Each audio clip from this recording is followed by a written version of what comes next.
একটি দেশ যার হৃদয়ে বইছে ইতিহাস আর শিরায় প্রবাহিত সম্পদের ধারা, যেখানে আফ্রিকার সবচেয়ে জনবহুল জাতি গড়ে তুলেছে উন্নতির গল্প, যেখানে আধুনিকতা আর ঐতিহ্য পাশাপাশি হাঁটে। দেশটি নাইজেরিয়া, আফ্রিকার অর্থনৈতিক দৌত্য, সংস্কৃতির হৃদয় আর বৈচিত্র্যের প্রতীক। আজকের এই যাত্রায় আমরা জানব নাইজেরিয়ার ভৌগোলিক বিস্ময়, তার সমৃদ্ধ ইতিহাস, তেল নির্ভর অর্থনীতি, বৈচিত্র্যময় সংস্কৃতি এবং সেই সব মানুষের গল্প যারা আফ্রিকাকে দিয়েছে নতুন স্বপ্নের আলো। চলুন জেনে নেই আফ্রিকার দৈত্য নাইজেরিয়াকে। পশ্চিম আফ্রিকার উপকূল জুড়ে অবস্থিত নাইজেরিয়া দেশটির পুরো নাম the federal Republic of Nigeria. এটি আয়তনে প্রায় 9,23,000 বর্গ কিলোমিটার, যা দেশটিকে আফ্রিকার 14তম বৃহত্তম দেশ করে তুলেছে। প্রায় 22 কোটিরও বেশি জনসংখ্যা নিয়ে নাইজেরিয়া আফ্রিকার বৃহত্তম দেশ এবং বিশ্বের ষষ্ঠ জনবহুল রাষ্ট্র। দেশটির নাম এসেছে নাইজার নদী থেকে, যা দেশের প্রধান জলপথ। দক্ষিণে আটলান্টিক মহাসাগরের গিনি উপসাগর, যার উপকূলীয় অঞ্চলে রয়েছে ম্যানগ্রোভ বন, এবং উত্তরে সাভানার বিস্তৃত তৃণভূমি। এ যেন প্রকৃতির এক বিশাল বৈচিত্র্য। নাইজেরিয়া মোট 4টি দেশের সাথে সীমান্ত ভাগ করেছে: পশ্চিমে বেনিন, পূর্বে ক্যামেরুন, উত্তরে নাইজার এবং উত্তর পূর্বে চাদ। আবুজা হলো নাইজেরিয়ার রাজধানী, কিন্তু বাণিজ্যিক রাজধানী এবং আফ্রিকার অন্যতম বৃহৎ শহর হলো লাগোস।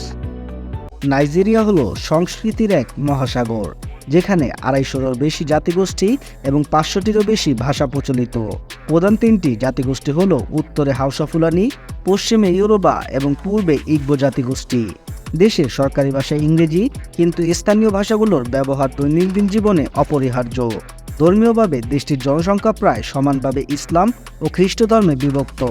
নাইজেরিয়ার সংস্কৃতি মানেই রঙের ছটা, ঐতিহ্যবাহী উৎসব আর প্রাণবন্ত সঙ্গীত। তাদের সঙ্গীত সারা বিশ্বে পরিচিত। আর জানেন কি, নাইজেরিয়ার চলচ্চিত্র শিল্পকে বলা হয় নলিউড, যা ভারত এবং যুক্তরাষ্ট্রের পর বিশ্বের 3য় বৃহত্তম চলচ্চিত্র শিল্প। ঐতিহ্যবাহী পোশাক যেমন বৌবা, কাফতান এবং উৎসবের দিনে দেখা মেলে জ্যামিতিক নকশার শিল্পের। খাবারের মধ্যে বিখ্যাত হলো জেলফ রাইস, ফুফু এবং সুয়া নামের গ্রিলড মাংসের কাবাব। এই দেশের মানুষজন দারুণ উষ্ণ এবং অতিথিপরায়ণ, যারা তাদের ঐতিহ্য আর সংস্কৃতিকে গর্বের সাথে ধারণ করে। নাইজেরিয়ার ইতিহাস অনেক পুরনো। খ্রিস্টপূর্ব 1000 অব্দে এখানে নক সংস্কৃতি বিকাশ লাভ করে। তুরস্ক থেকে 19বিংশ শতাব্দী পর্যন্ত এই অঞ্চলে বেনিন সাম্রাজ্য ছিল প্রভাবশালী। 19বিংশ শতাব্দীতে ব্রিটিশরা এই অঞ্চলে নিজেদের প্রভাব বিস্তার করে এবং 1914 সালে এটিকে একটি একক উপনিবেশ হিসেবে একত্রিত করে। দীর্ঘ ঔপনিবেশিক শাসনের পর 1 অক্টোবর 1960 সালে নাইজেরিয়া স্বাধীনতা অর্জন করে। স্বাধীনতা লাভের পর থেকেই নানা জাতিগত ও রাজনৈতিক সংঘাতের সাক্ষী এই দেশ। এর মধ্যে অন্যতম হল বিয়াফ্রা যুদ্ধ, যা দেশকে গভীর সংকটে ফেলেছিল। তবে সব বাধা পেরিয়ে 1999 সালে সামরিক শাসনের অবসান ঘটিয়ে নাইজেরিয়া গণতন্ত্রের পথে ফিরে। এই সমৃদ্ধ ইতিহাস এবং সংঘাতপূর্ণ পথই আধুনিক নাইজেরিয়াকে গড়ে তুলেছে। নাইজেরিয়াকে আফ্রিকার বৃহত্তম অর্থনীতি এবং মহাদেশের অর্থনৈতিক পাওয়ার হাউস বলা হয়। দেশটির অর্থনীতি প্রধানত খনিজ তেল, পেট্রোলিয়াম এবং প্রাকৃতিক গ্যাসের ওপর নির্ভরশীল। নাইজেরিয়া বিশ্বের অন্যতম প্রধান তেল রপ্তানিকারক দেশ। তবে তেল ছাড়াও দেশটি কৃষিখাতেও বেশ শক্তিশালী, যেখানে কোকো, রাবার, চীনাবাদাম এবং কাসাবা প্রধান রপ্তানি পণ্য।